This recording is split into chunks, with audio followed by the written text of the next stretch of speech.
আমার জন্মদিনে কি কি রান্না হচ্ছে সেটা একটু তোমাদেরকে দেখিয়ে দিই। এখানে রয়েছে প্রথমে রয়েছে বাটার নান, যেটা আমার ভীষণ ফেভারিট। রেস্টুরেন্টে এলে আমি তো বলছি দিদি তুমি খাচ্ছ খাও না, পাবলিকের সামনে কেন খাবার দেখাচ্ছ? পাবলিক যা খেতে চায় তা তো আর দেখাও না।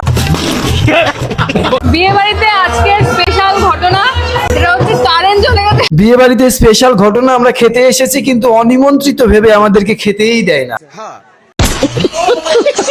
বেশ অনেকদিন পর একটা বিয়ে বাড়ির নিমন্ত্রণ পেয়েছি, যদিও বিয়ে বাড়িতে ওভাবে আমাদেরকে আসতে বলেনি, কিন্তু চলে এসেছি।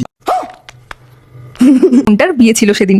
দেখা করার পর স্টার্টারে ছিল অনেক কিছু, কিন্তু আমি সময় নষ্ট না করেই চলে গেছিলাম ফুচকা। হ্যাঁ, আমি সেই ব্যক্তি যে বিয়ে বাড়িতে গেলে আগে ফুচকা খাই, কারণ বাইরে যেহেতু ফুচকা কিনে খাইতে পারি। তো খাবারই আমার বরের থেকে একটু একটু করে নিই টেস্ট। খাওয়া দাওয়া গাইস, আমি কিন্তু খুব বেশি খেতে পারি না, একটু না না, পাবলিক বুঝতে পারিছে যে ওখানে একজনের নিমন্ত্রণ ছিল, একজনের খাবার দুইজনে ভাগ করে খাইছেন।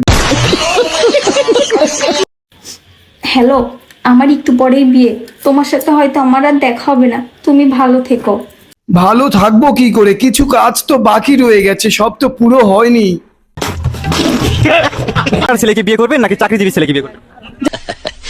যদি সেরকম হয় তাহলে আমি একটা বেকার ছেলেকে বিয়ে করবো, কারণ বেকার ছেলে প্রতিষ্ঠিত হবে কখন? যখন আমি তাকে একটু সাপোর্ট করবো, সে আমার কাছ থেকে সাপোর্ট পাবে তখন।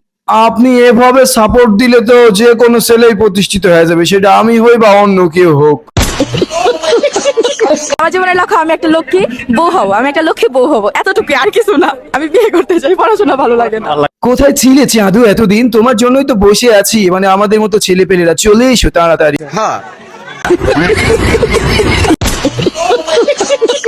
ভালো লাগলে কি সবসময় সবকিছু পাওয়া যায়? পাবি না রে, পাবি না। পৃথিবীতে এমন অনেক কিছু থাকে যা আমরা চাই, খুব করে চাই। দেখ আমি একটা কথা বলি, তুই হলি সাইকেল, তুই যদি মনে করিস হেলিকপ্টারের মতো তুই ধোঁয়া বের করবি, তাহলে তো তুই পারবি না রে।